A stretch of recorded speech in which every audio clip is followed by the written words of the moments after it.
નીચેના પ્રશ્નોના ઉત્તર લખો. તો પહેલો છે કવિને મતે ઉદ્યમી માણસ કેવો હોય?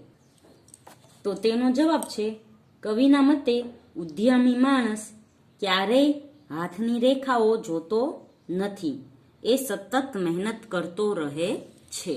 2 નંબરનો પ્રશ્ન છે અગરબત્તીની જેમ અન્યના જીવને સુવાસિત કરવા માટે તમે શું શું કરી શકો? તો તેનો જવાબ છે અગરબત્તી પોતે બળીને વાતાવરણમાં સુવાસ ફેલાવે છે. એ રીતે અન્યના જીવનનું કલ્યાણ કરવા માટે જે બલિદાન આપવું પડે તે હું આપીશ.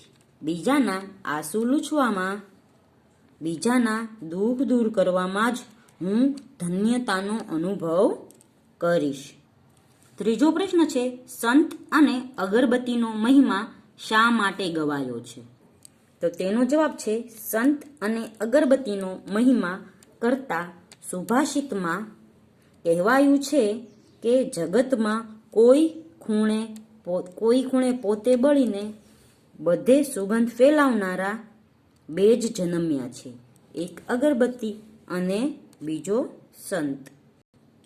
4 નંબરનો પ્રશ્ન છે કવિ નમેલી ડાળીઓ દ્વારા શું સૂચવે છે? તો જવાબ છે કવિ નમેલી ડાળીઓ દ્વારા નમ્રતાનું મહત્વ દર્શાવે છે. વૃક્ષ પર ફળ આવે ત્યારે ડાળીઓ નીચી નમે છે, તેમ માણસે ધન, સત્તા કે કીર્તિ મળતા નમ્ર બનવું જોઈએ.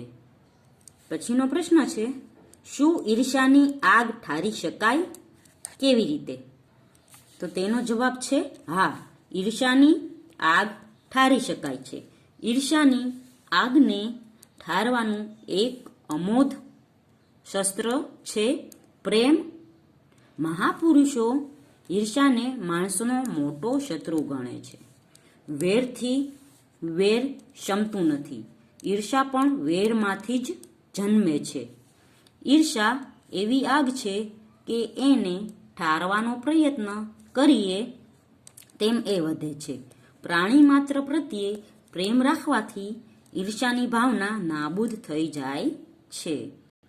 પ્રશ્ન નંબર 2 છે નીચે આપેલા વિશિષ્ટ બોલીના શબ્દોના માન્ય ભાષા રૂપો આપો. તો અહીં જનમ્યા તો જનમ્યા, એવી રીતે જમ્યા તો જમ્યા, બોલિયા તો બોલ્યા, પ્રગટિયા તો પ્રગટ્યા, રમિયા તો રમ્યા. 3 નંબર છે સૂચવ્યા મુજબ લખો. તો અહીં છે તમારા ઘરમાં કે મોહલ્લામાં બોલાતા લોકબોલીના 10 શબ્દો લખો. તો અહીં લખેલા છે ભાણી, કુણ, દિયોર, વટી, પોણી, પસી, બાયણું, છેતર, કે ને પેર. બીજો છે આ શબ્દો માટેના માન્ય શબ્દો તમારા શિક્ષક પાસેથી જાણીને લખો. તો આના માન્ય શબ્દો થશે ભાણી, કોણ, દિયર, વીટી, પાણી, પછી, બારણું, ખેતર, કહે અને પહેર. પછીનો પ્રશ્ન છે આ શબ્દોને શબ્દકોશના ક્રમમાં ગોઠવો. તો શબ્દકોશના ક્રમમાં ગોઠવતા સૌથી પહેલા આવશે કહે, પછી કોણ, ખેતર, દિયર, પછી, પહેર, પાણી, બારણું, ભાણી, વીટી.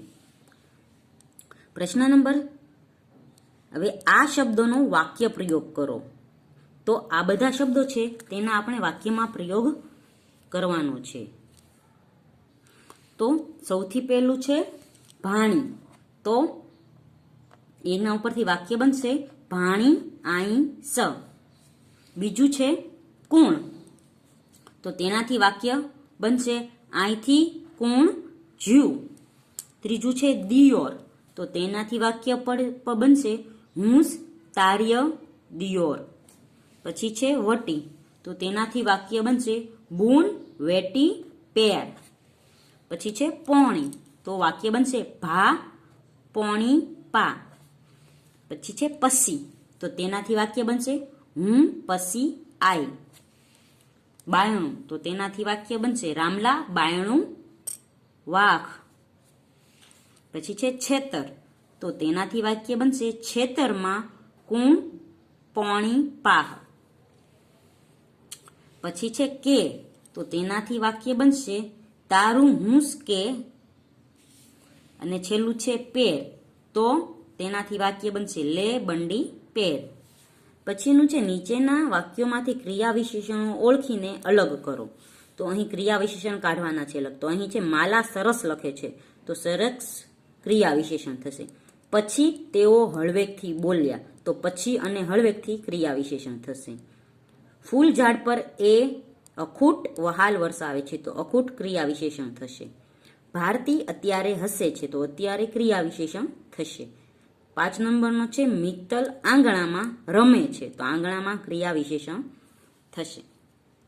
તો વિદ્યાર્થીઓ અહીં છે તે કાવ્યનો સ્વાધ્યાય પૂર્ણ થાય છે.